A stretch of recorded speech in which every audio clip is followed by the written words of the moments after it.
So in this session we will be discussing this boundary layer theory and the gross this coverage in this specific topic will include the basic description and the definition of different types of boundary layer thickness, which includes its geometric thickness, then displacement thickness, momentum thickness and kinetic energy thickness.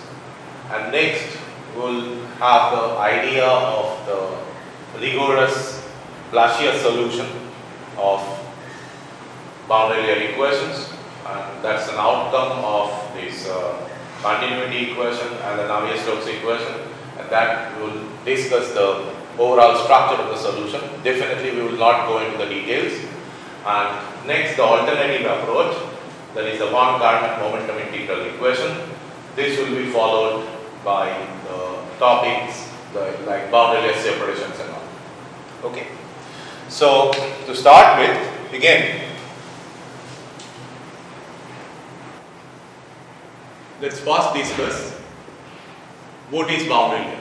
We have discussed it in brief in relation to the entrance length of the pipe. Now here again I am repeating the same, the initial concept. Let's say what is boundary layer. Let's say in its simplest description, that does not mean that this is the universal structure of the boundary layer, but this is the simplest possible description of what a boundary layer is. So we have a uniform flow of velocity u approaching a flat plate, and the plate is nearly infinite in z direction, or alternatively we can neglect this end effect, and we are considering the flow only in the region above and over the plate, not below the plate, and we assume that similar situation or similar profiles will result, or these profiles will be exactly identical, right? Exactly, they will be identical. Okay, and there will be no specific influence on gravity and all. So body force here we neglect, and let's see what is boundary. See, at a distance x is equal to x1, let's try to trace this velocity profile. So here at y is equal to 0, this point at y is equal to 0, definitely the local velocity will be 0. So this is the no slip condition, right? And far away from this plate, the velocity will be again u. Velocity will be again u. So we can think that definitely it is slowly growing and will approach to this u, and it will be equal to 99% of the u after certain thickness or after certain distance in the y direction. So we can tentatively think that the profile will be like this.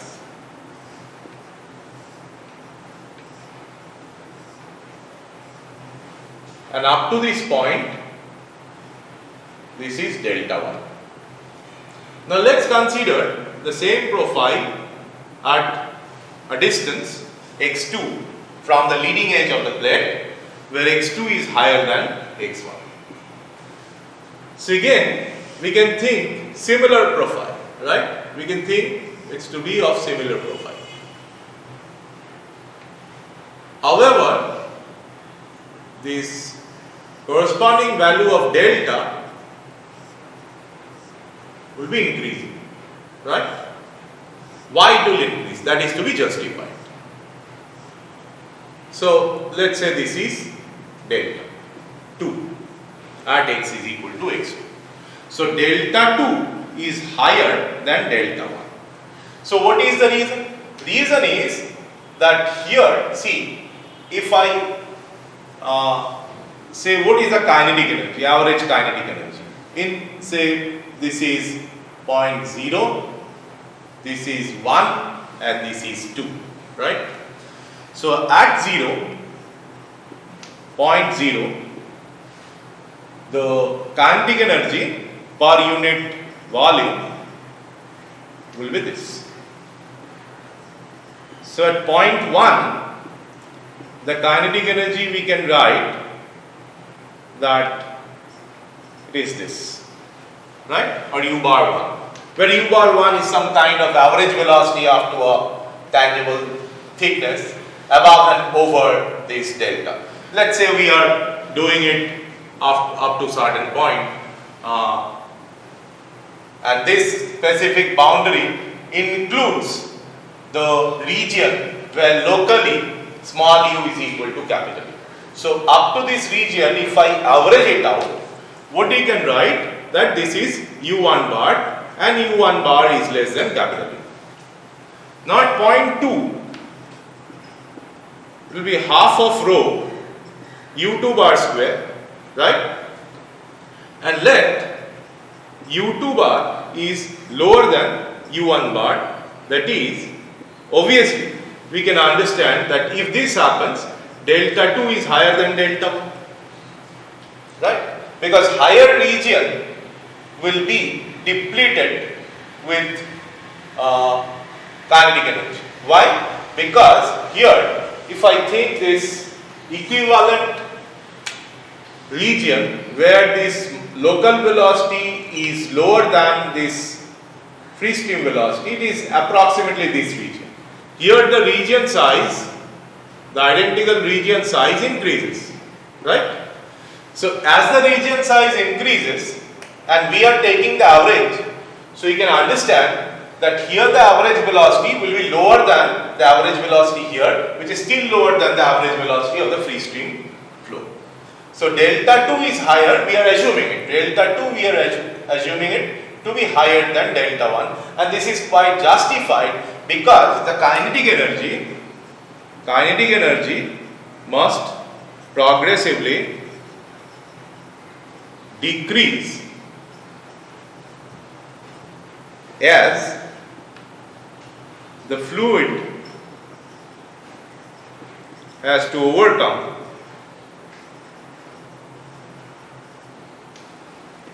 increasing frictional resistance, right? It has to overcome the increasing frictional resistance because it is covering higher area of the plate, right? So as it moves deep into the plate, so the work done against the friction will progressively increase, so the kinetic energy must progressively decrease, and this is the reason that why we have to consider that delta is increasing. So you see now what is boundary layer.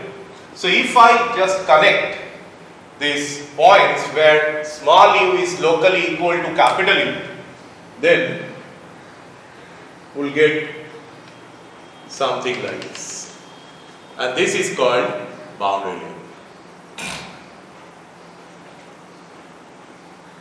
Or more precisely, or more elaborately rather, Prandtl boundary layer, right? And Ludwig Prandtl, German aerodynamist, in 1901 he introduced this idea that whenever fluid flows across a solid object, then most of the flows can be regarded as inviscid, which is where the velocity profile is quite similar to that of potential flow theory. But very close to that solid surface, the effect, the viscous effect is majorly restricted, and that region he introduced, or that considering that region, he introduced this idea of Prandtl boundary. So this is the basic idea. So first we will consider the different thickness of boundary, right? So there are different definitions. Definitely it is first is the geometric thickness as we have described, it is delta. And here this is called the typical boundary layer thickness. right, expressed as delta. So what is the definition? At y equal to delta, u is more than 99% of the free stream velocity for a specific x, right? And we are seeing that delta is a monotonic increasing function of x, that is d delta dx is positive, right? So this is the typical boundary layer thickness. So next comes displacement thickness. What is that?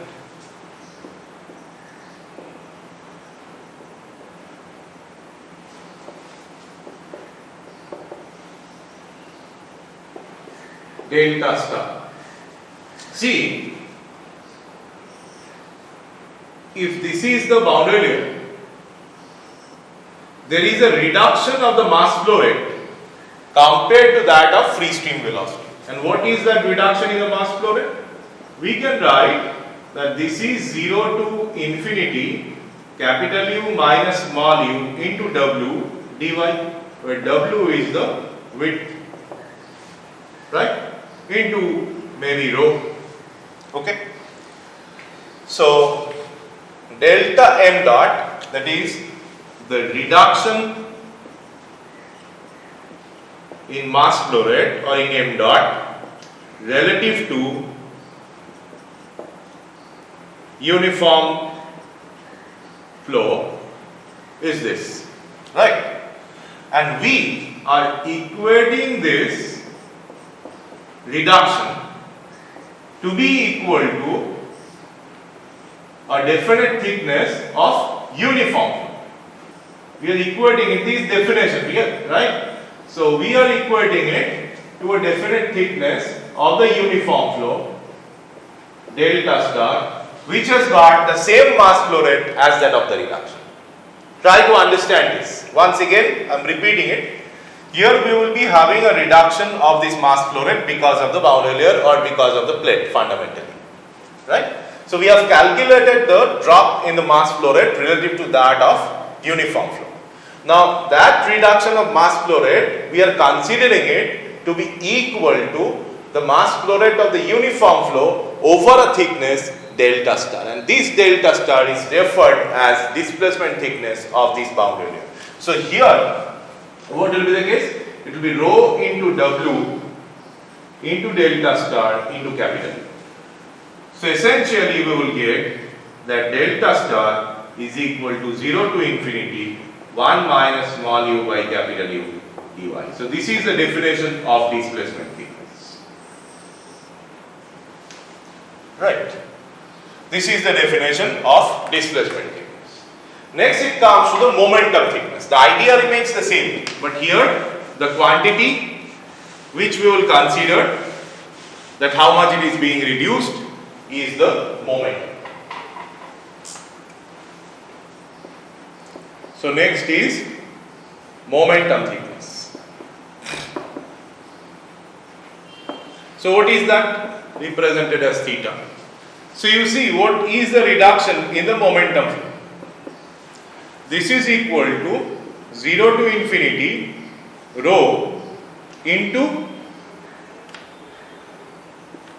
capital U minus small u, right? This is the reduction in velocity, right? So velocity into the mass flow rate, same as in a boundary layer. We will not consider the C. Let me write rho W U dy. So this is dm dot in the boundary layer itself. So you are not considering the conjugate effect in defining momentum thickness. What is the conjugate effect? See, the momentum can change if the mass flow rate changes, and alternatively if the velocity changes. Now what is the baseline here in the definition? We consider that let the mass flow rate be same on the left hand side, the mass flow rate be same as that of boundary layer. But if the velocity, as the velocity is being reduced, then what is the reduction in the velocity term of the momentum?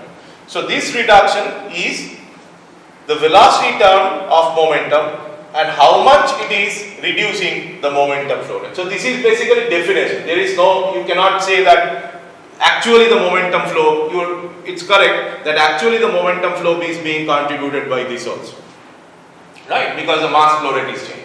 But considering the mass flow rate as my reference, we now simply calculate that what is the change in the momentum flow rate due to the change in velocity only, right? So it's the momentum reduction, and that's equal to again a definite thickness, same as this, the definite thickness of the free stream flow, right?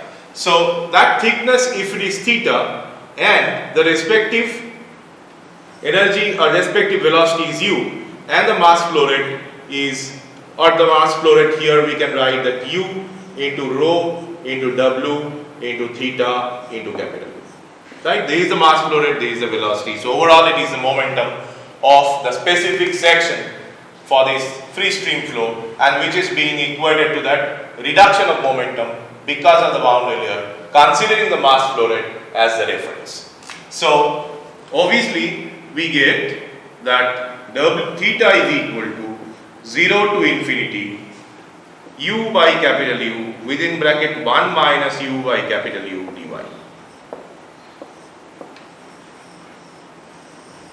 So this is momentum thickness. And the third one is called the kinetic energy thickness. The basic idea remains the same. However, now the quantity of interest is kinetic energy.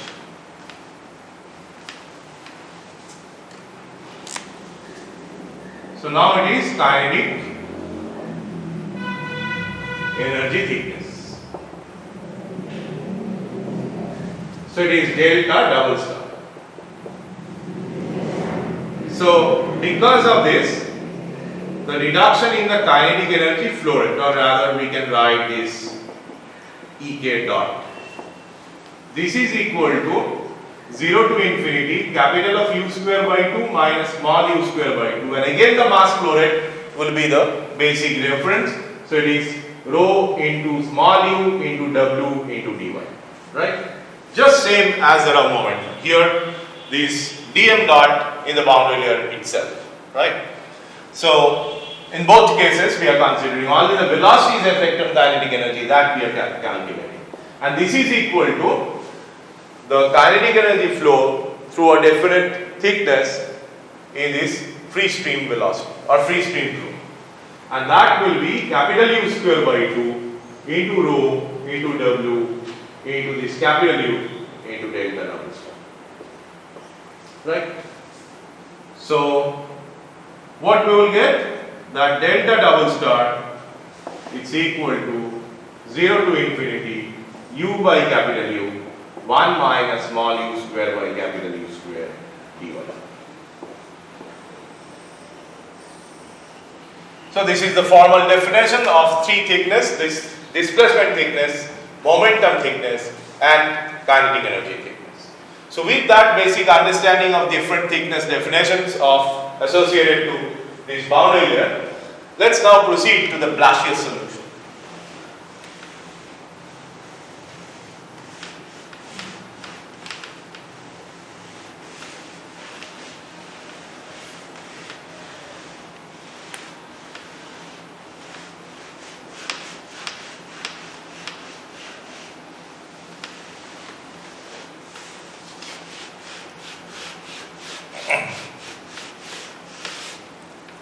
So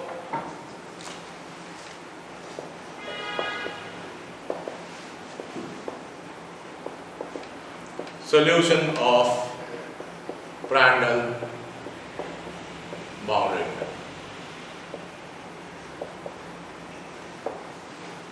Here what happens, that what are the assumptions? First, it is a steady flow. Second, incompressible flow. Third, no or open flow, that is del P del X, del P del Y, del P del Z equal to 0. No pressure gradient. Right? Fourth, no end effects, that is del U del Z, del V del Z, both are equal to 0. And no body force, that is Gx and Gy equal to 0. And we can also consider, see, this actually let's call it 4, this is 5, this is 6. So 3 it's basically, it's a two directional flow, U and V, and no, there is no W. Right?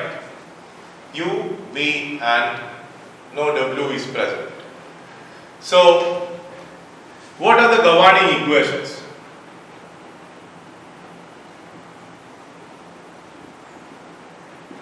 Here we will have two fundamental equations. First, its continuity. So del rho del T plus del X of rho U, del Y of rho V plus del Z of rho W, that's equal to 0. So this is 0, either 1 or 2. Then W is 0, assumption 3. And it is incompressible, so rho we can take out. So we have got the equation that del U del X plus del V del Y equal to 0. Right? And next we will have to consider the Navier-Stokes equation. Now see, actually we will have two Navier-Stokes equations, one along X direction and another along this Z direction. But the point, the Y direction. So we have to introspect before writing that equation that we have only two systems, dependent variable U and V. So we have continuity as one equation relating these two dependent variables. So we need just another equation. So basically, if I consider the X directional equation, right, and simplify this, these two equations we will simultaneously solve with appropriate boundary condition. So Navier-Stokes we are considering the scalar equation along X direction.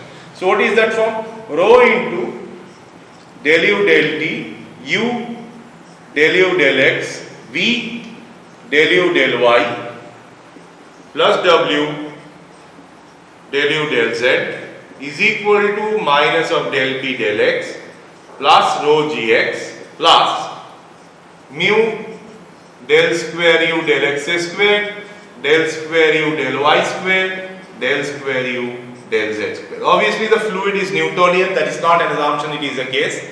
So let's write for Newtonian fluid. Right. So this is 0, steady state. W is 0, two directional velocity. Open flow, so no pressure gradient, that is assumption 4. No body force, this no body force, this is 6.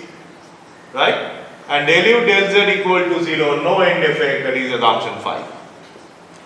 So we have the equation as U del U del X plus V del U del Y is equal to nu del square U del X square plus del square U del Y square. Right? So you see that here in this case specifically we have 4 different terms, this and this. So before solving, as the system is largely unknown, so before solving, what Blasius did, he actually evaluated the order of magnitude of these 4 different terms and compared them and actually found that this term del square U del X square, its magnitude is much lower relative to the other term, and he dropped it. So this is basically called the scaling of an equation.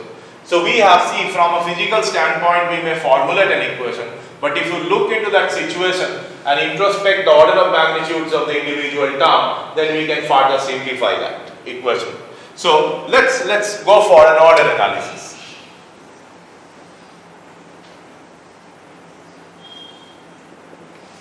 See, order of del u del x into u. So it will be capital U into u, and x dimension is the corresponding order is the length of the plate. So L, length of the plate. Right. So this is equal to u square by L. Or rather, first let's not do it. Let's do the continuity equation. So del u del x plus del v del y equal to 0. So you know both of the terms must be of comparable order, otherwise they cannot cancel out. Right? So del u del x is u by L. Del v del y is v by delta. Right? So u by L is in the order of v by delta. Right? So v is in the order of delta by L into u. V is a characteristic velocity, let's say it's v star. Characteristic velocity in this y direction. Right? So it is the order of magnitude of y directional velocity. Now, from observation, delta is much lower than L. Obviously, that was the very original observation of Prandtl, that he suggested that the thickness of the boundary layer is generally very small compared to that length, right? So delta is much smaller than L.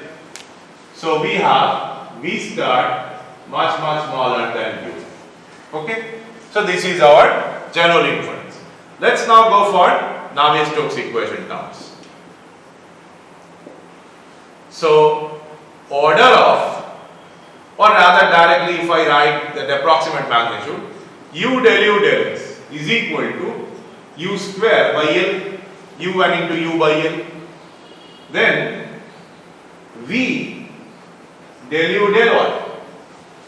So that is v star into u by delta, which is equal to v star is delta by L into u by L, and that's equal to u square by L. So its order of magnitude is same, right? Next, del square u, I am not considering the parameter, del x square, del square u, del x square.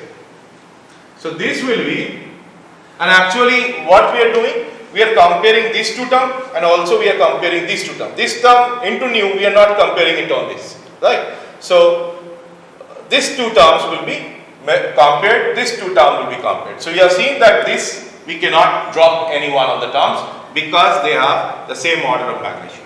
So del square u del x square is u by L square, whereas del square u del y square is u by delta square. Right. So delta is much smaller than L. So definitely u by L square is much smaller than u by delta square, which means del square u del x square is much smaller and negligible compared to del square u del y square. So the modified form of NS x directional equation becomes u del x plus v del u del y is equal to nu del square u del y square. So this will be my equation 2, whereas this continuity is my equation 1, and we have to solve it, right? We have to solve this two system or this two equation system, and they are both partial differential equations.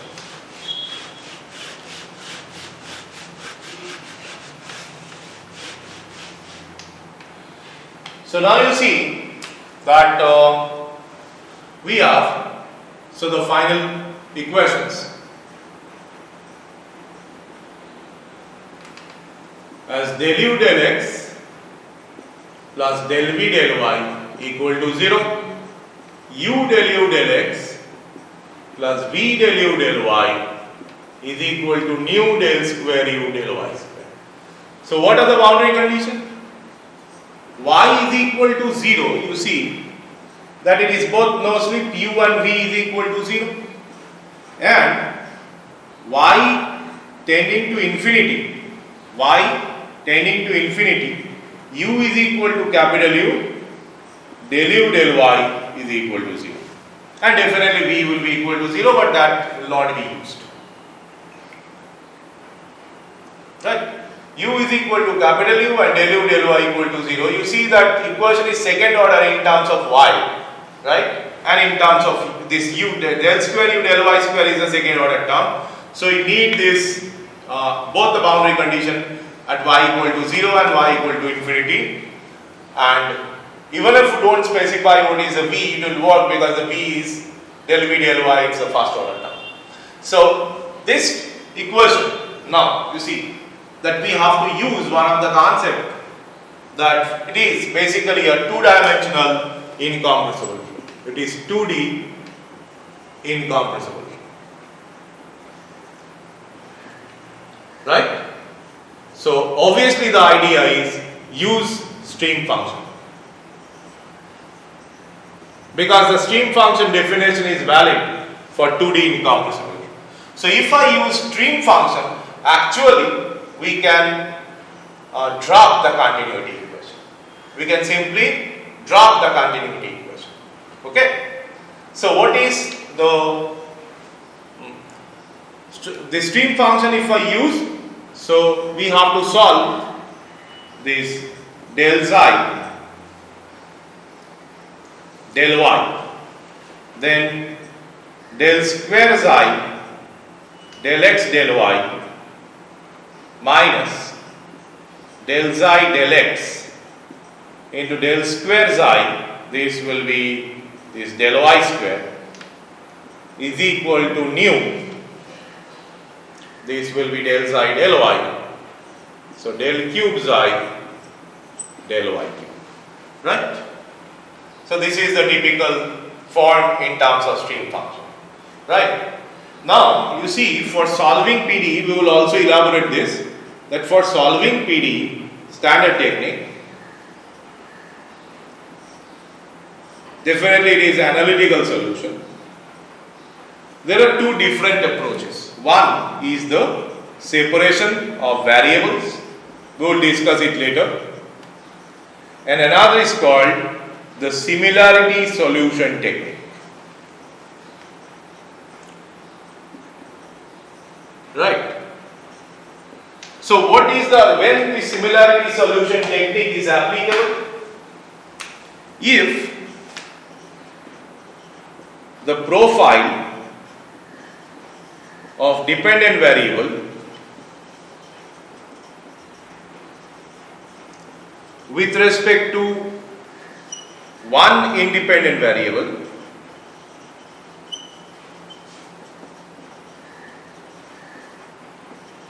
are similar for all values of the other independent variables,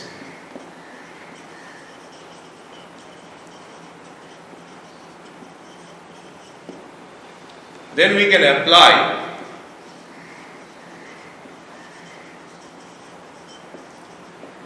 similarity solution technique. Right? So then there we can apply the similarity solution.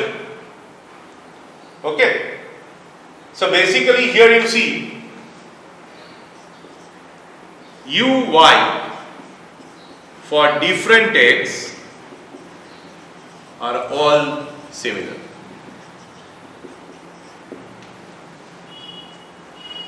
So this is the present case. So Blasius applied this similarity solution procedure. So what are the steps in this similarity solution procedure?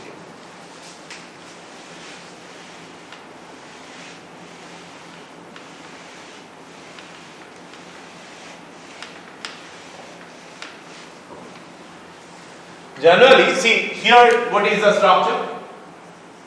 General procedure.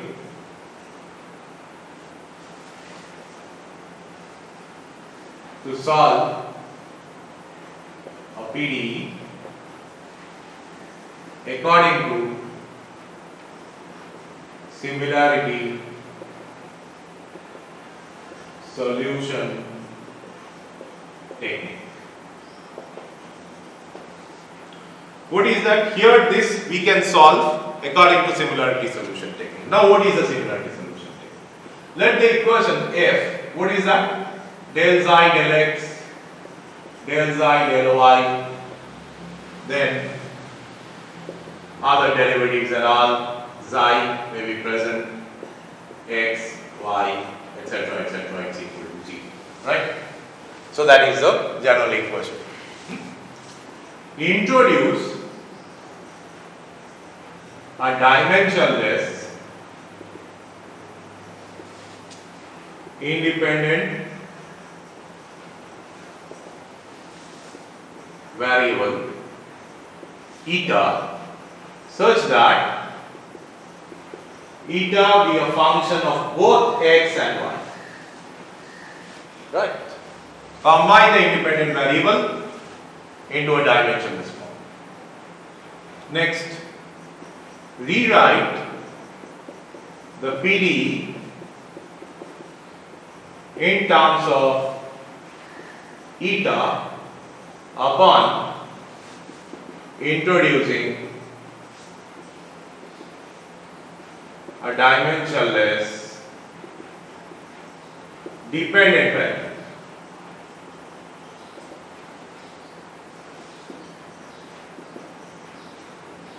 That is, say g or a theta, right? Now the PDE will be converted into an ODE because there is only one independent variable. So if you restructure it, it will be converting into an ODE. So basically solve the ODE. So that's the basic idea for similarity solution, the very basic steps. Here you see, so first we will do this step, present case. So what we can write? That we can say that okay, my eta will be y divided by delta. So delta, the symbol we have used precisely to represent the thickness of the boundary layer, but here definitely a priori we don't know the thickness. So we will see what, or we will say it what? It's a kind of parameter whose magnitude is in order with the actual boundary layer thickness. So delta is in the order of actual boundary layer thickness, and delta must be a function of x. Now question is what sort of function it is, right? What sort of function it is. So here we have to focus back to the physical reality of that boundary layer. So you see that there are three parameters with and one variable, rather two parameters. What are the parameters? Considering the boundary condition, we have the parameter capital E and another parameter nu. And what is the variable? X. So let's go for a basic understanding. With increasing x, delta increases. Right? Now with increasing nu, delta also increases. Right? This is an observation. If I have here, right, or rather if I have a fluid which is having a very low this kinematic viscosity, so for that the thickness of this boundary layer will be low. That means it has got low viscosity and this high density, right? So if that is the type of the fluid, then nu is increasing and actually this delta increases. So this can be alternatively, you see it's justified that nu is momentum diffusivity, right? And actually delta represents the order of momentum flux penetration, right? Here the plate is a source of zero momentum, and we have the fluid just like this is a plate. The fluid is flowing over a high momentum whose actually free stream momentum is capital, far from the plate. Now if the plate is a source of zero momentum, so zero momentum flux, so the negative momentum flux will diffuse, right? Will diffuse. So obviously the penetration, which is the boundary layer thickness, will be higher if it has got a high momentum diffusivity. So with increasing eta, delta must increase. So that has been justified. Just like if I increase the mass diffusivity, think it's a benzoic acid plate and over which water is flowing. So if the benzoic acid diffusivity is high compared to some other compound, so the penetration of this benzoic acid front in water will be higher relative to the other compound which has got low diffusivity. So here it is the momentum. So 3, with free stream velocity increasing, delta decreases, right? So that's the very physical idea, but we don't know the mathematical form of this functional dependence. Now what do we do? With this basic idea, we will write that okay, delta increases with x, so x, let's put in the numerator, nu increases with x, so let's put nu in the numerator, and we will put u in the denominator, right? Nu x by u. But the dimension must match. So what is the dimension of x? Say meter in SI or unit. So here it's meter square per second, here it is meter per second, right?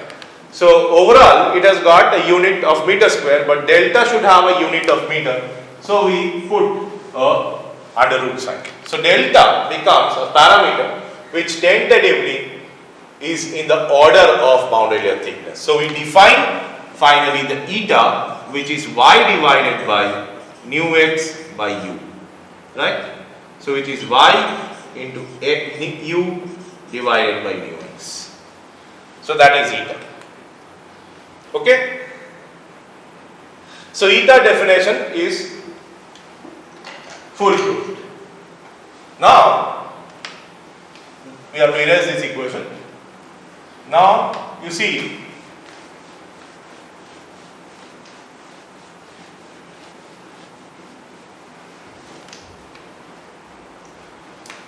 so we have to find out xi. So xi is basically what? U dy, right? So let u by capital u in general is some function of x and y. So we can write that u by capital U is a dimensionless velocity form, can be expressed as a function of this dimensionless distance from the world. So that is some function, say g of eta, right? So this is a state that we are trying to introduce a dependent variable, but here my dependent variable is no longer u because it is xi, right? We have converted it to xi. So let's do it, that xi is equal to, then u if I replace, then capital U into g eta, and we know that y is equal to eta into delta, right? Eta into delta. So dy is equal to d eta into delta, because we are integrating it with respect to y. So delta is a function of x, so it remains constant, right? So we have got u into g eta into d eta into delta, and delta is basically nu x by u.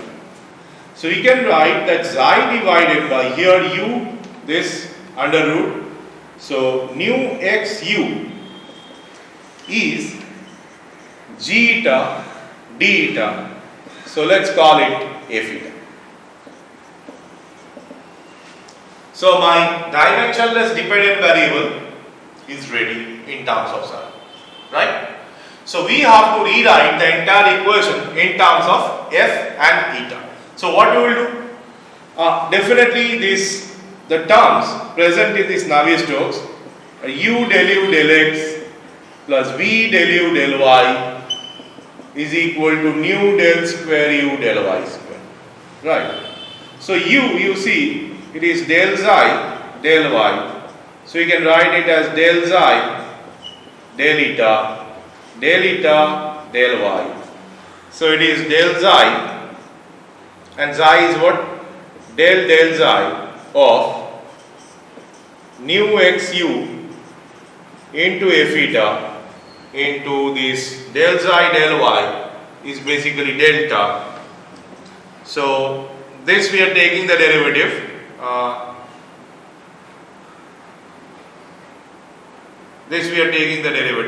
Right? So here we can write that as this nu xu into df d eta into delta. So it is nu xu into df d eta, and delta is equal to nu x, or delta is equal to what? This will be basically 1 by delta. So it will be 1 divided by nu x by u, and finally going to give you u into df d eta. Right. So similarly, we can solve for v, the other term del u del x, del u del y, and del square u del y square. I'm not doing this all the terms. Basically, it's pretty simple, but with a tedious algebra, of course. So you see, just like this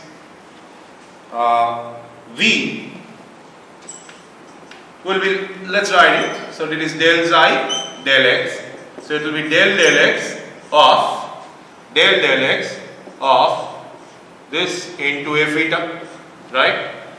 So this is, you see that this is equal to the derivative of nu into u into half into under root of x, then f, then minus, then nu x u into df d eta into del eta del x. So if you solve it, you will get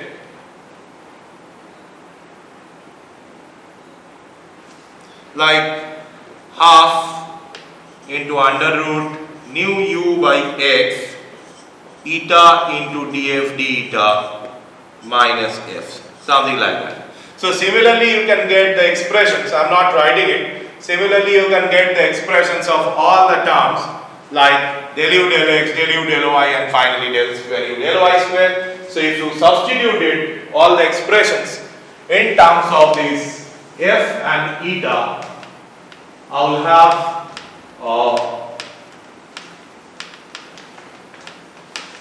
structure, or the revised structure, which is this 2 into d cube f d eta cube plus f into d square f d eta square is equal to 0. Now you see that what will be the boundary condition?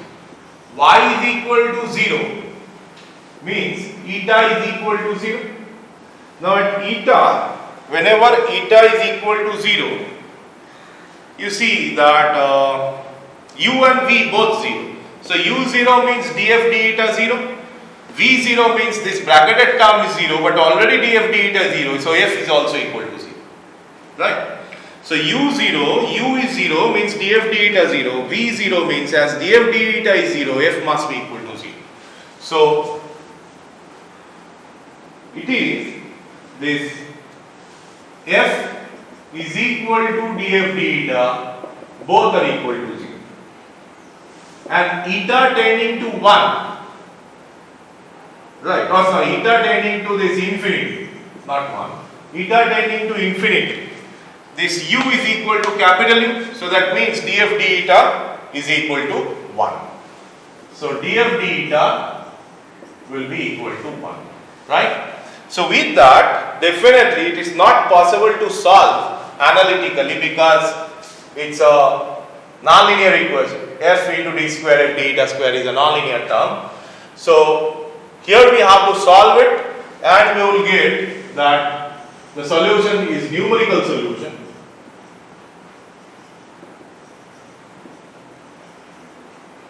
Right? And if we plot this df d eta versus eta, we will have this sort of curve, where df d eta finally, df d eta is basically small u by capital U, so grows to 1 at nearly eta is equal to 5. Right? So that is the outcome of numerical solution. So basically when eta is equal to 5, so this is basically the thickness of boundary layer, right? So now we will revise the delta. This delta, the previous delta are not same because we have used the same term. So we are now writing it as a thickness of boundary layer, right? It's a thickness of boundary layer for eta is equal to 5. So eta is equal to 5 means y or delta divided by nu x by u is equal to 5. This delta is different. This is truly the boundary layer thickness, right? And actually what delta we have introduced, this nu x by u, is the order of boundary layer thickness. So actual value divided by the order equivalent term, that's equal to 5, right? So that's why we say that delta is in the order of this term. So we have that delta is equal to 5x if we restructure it a bit, divided by Rex. This is the outcome of first outcome of Blassius solution, that boundary layer, or rather laminar boundary layer thickness.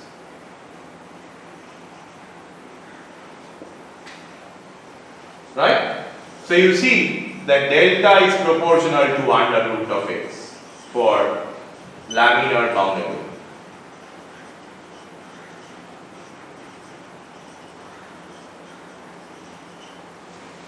So eventually we can solve, once this delta is known, we can solve for u and v, because this v at different points, it's given. F, we have the df d eta value, and if we further integrate, we will get the f value, right? So you can get the numerical solution for v, we can get the solution for u, and for many other quantities. So another quantity of importance in this solution is the wall shear stress, the shear stress at this plate.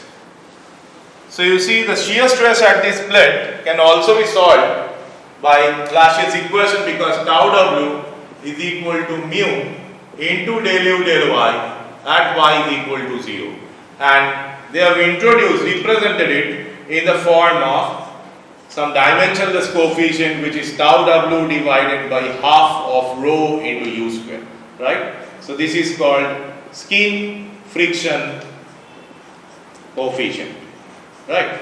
And for laminar flow, this is 0.332 divided by under root of Rex. So let me check it once again, because this directly we can't derive 0.332 this 0.332 CF, no, this is 0.664 into under root of Rex, right? So you see that even we solve it by this technique. It is a direct technique using the similarity solution, but finally we have to go by numerical solution, right? So there is an alternative strategy. Alternative to Blassius solution of boundary layer. And what is that alternative strategy? It's called von Karman momentum integral equation, giving you approximate analytical solution. Right? This von Karman momentum integral equation will give you this approximate analytical solution. So we'll discuss this in the next session.